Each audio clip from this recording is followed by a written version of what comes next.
And Grant, this is the first game of the in-season tournament for these teams. A chance to get off on the right foot tonight. Yeah, if you want to advance out of the group stage, BA, into the knockout rounds, it's imperative that you win this first one. So I expect both teams to have a little extra something out here tonight. And the Cleveland starting five. Mobley and Allen, the combo out front. Mitchell and Okoro, they're the wings. And it's Garland in at the point guard position. 5 to shoot. Mobley finds Mitchell. Cleveland needs to get off a shot. Off the mark there with a three.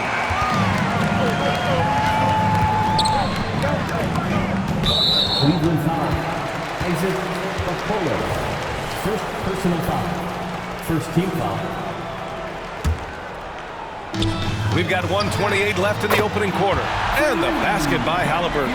Halliburton, a really good knockdown shooter, which adds great value to this offense.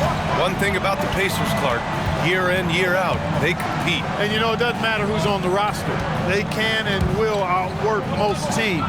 Even the best teams can't afford a letdown against the Pacers.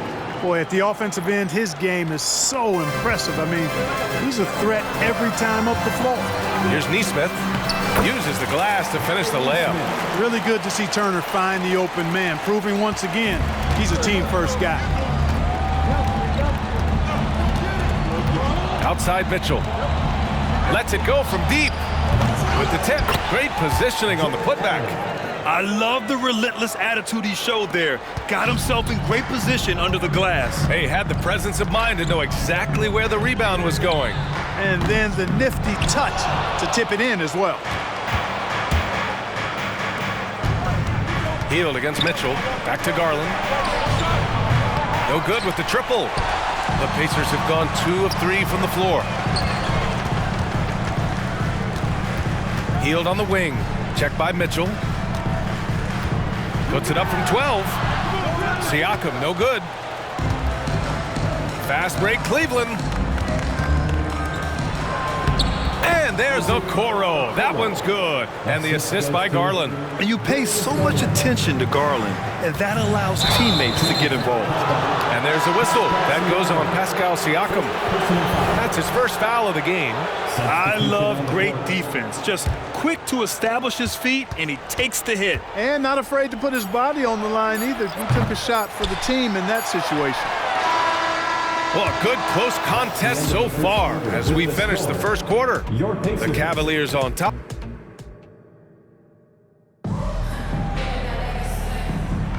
Some good action already in this one, but a fairly even matchup after this first quarter of play. And taking a look at the Cavs' performance here, guys, what are your thoughts? Well, a big differentiator was their ability to generate offense by pounding the glass. Oh, there's no doubt about it, guys. Without those second chance points, this game would have had a much different feel to it. Tyrese Halliburton is out there with T.J. McConnell. Then it's Obi Toppin. Then there's Isaiah Jackson. And it's Nembhard in at the 3. That's the 5 to begin the second quarter for the Pacers. Well, the last few years, defense has been the calling card for the Cavaliers. Yeah, a lot of that has to do with their big men. Not only do they have the length and size, they've got tremendous agility and are able to switch on to the perimeter as well. All right, let's get a report from Allie. Hey, BA. Well, the Cavaliers are one of the best young teams in the league, and it's up to their point guard, Darius Garland, to help distribute. He said, quote, "We have so much talent on the floor. I just try to get my big fellas the ball so they can stay active and work for us on the defensive end as well." That's the game within the game right there, Brian. Yeah, he's got the right idea. Good stuff, Allie. Thank you. There's 57 seconds left in the first half of this game. LeVert, that's good. What a tough make that was by LeVert. Refused to be denied, and great concentration. Here's Toppin. It's rebounded by Wade. End of quarter management here. They can go 2 for 1. Make the math work in your favor. He gets it in there.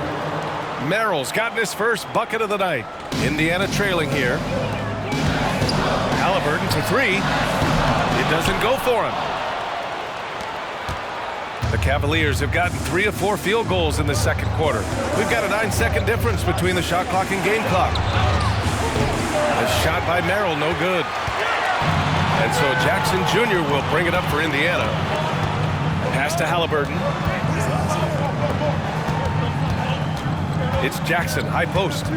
No made baskets yet.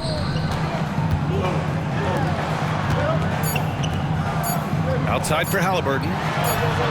Oh, yes, sir! Halliburton from deep. Talk about confidence. Halliburton oozing with it. No hesitation off the catch and shoot there. Tyrese Halliburton getting it done for Indiana.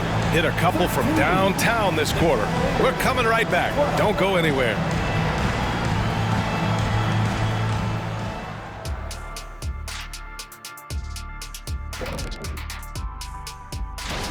For the Knicks, they'll be up against the Bucks out in Milwaukee. That one gets going 7:30 Eastern Time. I'm predicting the... And returning now to that first half of our featured matchup, the strong play of Tyrese Halliburton has been a major contribution. Thanks for joining us. Time to head back over.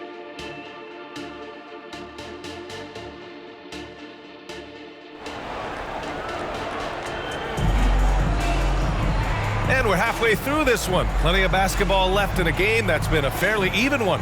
Boy, you gotta like what Tyrese Halliburton has done in this game. They've leaned on him to provide a lot of offense, and that's how he likes it. And you know what? They've come at him a few different ways defensively, and nothing has slowed him down. And on the floor for J.B. Bickerstaff as we get into the second half. Garland runs point with Mitchell at the 2. And a lot of size for him, with both Mobley and Allen watching the paint. And it's Okoro in at the 3. Well, Clark, we're over a decade now with the restricted area on NBA courts. How much would that have changed things during your day? I think quite a bit, because the game was played closer to the bucket. I mean, there was more post-up action, more attacking of the rim from close in, so I do think it would have had an impact on how the game was played and officiated had that restricted arc area been in existence. And perhaps it might have led earlier to teams looking to space the floor a little more to create more driving lanes without a lot of help defense. Allen, the pass to Mitchell. Mitchell on the drive. And Mitchell with the slam. Driving inside, Mitchell uses his speed to get the better of the defense. They just can't keep up. Back to Halliburton. And it's out of bounds. Last touch by Halliburton. And here's the upcoming schedule for the Cleveland Cavaliers. On Sunday, they'll go up against Klay Thompson and the Golden State Warriors. Then on Wednesday, they kick off a road trip at Oklahoma City where they'll take on the Thunder. The road is never the highlight of your schedule for any team, but for these guys, it is a chance to go out there, test themselves, and see how well they gel outside of home court. It could be a very valuable experience. Hield against Mitchell. Here's Halliburton. No stopping Halliburton. So physical. Just excellent concentration there by Halliburton. Not allowing the bump by the defense to throw him off his mark. Pass to Mobley. And we're about a minute and a half in the second half.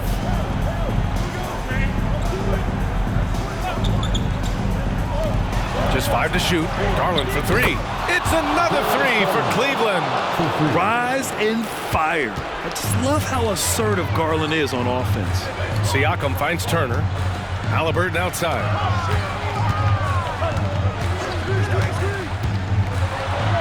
Halliburton goes up top to throw it down. And you have to love it. The floor general taking things into his own hands. Just the aggression they're looking for, man. And it just forces the defense to pay more attention to him, guys, which we know can open up things for others. Mitchell has everything, including that three-point shot.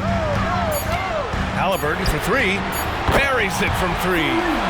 Halliburton's got 18 points in the game. And I think the crowd is admiring the long-range. Unbelievable couple of possessions here. I mean, the energy in here is really starting to boil. 3 quarters of play and a close one here. The Cavaliers.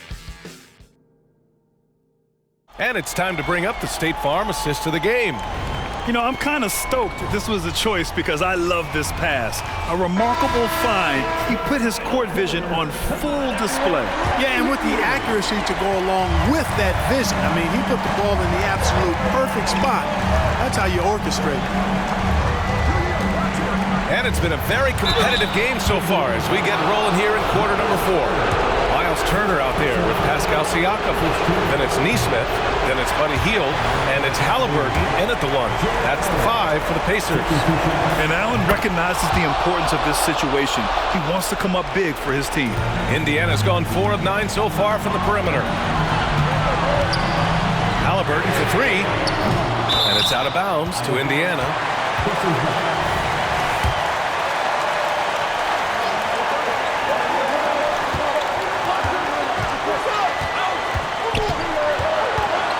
To the left wing. 6 to shoot. Hield passes to Nesmith. There's the 3. And Hield gets the 3. Hield's got his first bucket of the game, and he's on the board for 3. Hield came into the league now with a very solid three-point shot, and he's only gotten better. Here's Mitchell.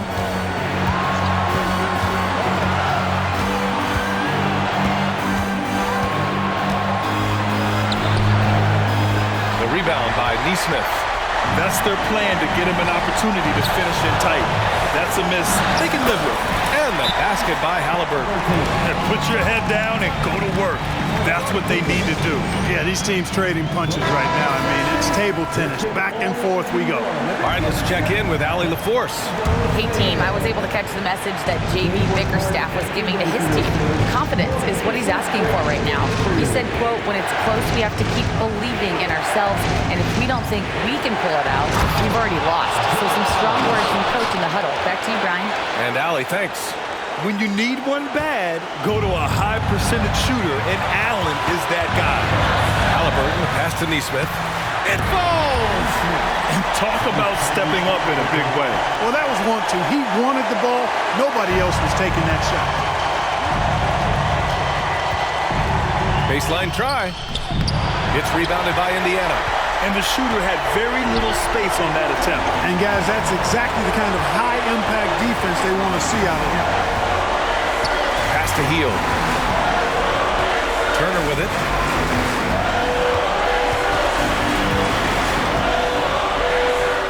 And he buries it. And they just continue to attack, even late in the game, while they're up big. I don't think you want to get loose and sloppy or ease up, but it is time for them to start using that clock a bit. Let's take them, everyone. 20 seconds left to play in the 4th. Here's Mitchell. Oh, and he got fouled on his way up. He'll head to the line to shoot 2. It's going to be on Tyrese Halliburton. A leader on this team. These guys trust Mitchell to come up huge at the line. Both good from the line that time. Those free throws were must-haves, and he delivered. It's down to a one-possession game now. And they commit an intentional foul. We'll see another one of those, so they get into the penalty. 16 seconds left in the 4th quarter. And so they choose to intentionally foul. Yeah, just a must-foul situation to stop the clock. And you know what? Who knows? He misses at the strike, and they're right there within range. You know, late-game free throws are a lot different than early-game free throws in terms of making. Two-possession game now, guys. Some very important free throws there. From deep, Mitchell. Oh, he nails it! Oh, what a sensational bucket! That brings them within 1. And now they foul and stop the clock. Yeah, no choice but to foul in that situation. Although, that's not the guy you want to send to the free throw line. But there was no time really to be selective. Stopping the clock was the priority. Well, Halliburton is a pretty exceptional free throw shooter. This trip shouldn't be difficult for him, but we'll see. And so it's the Pacers who come out on top here. And Grant, in addition to getting the regular season win here tonight, they also start the group portion of the in-season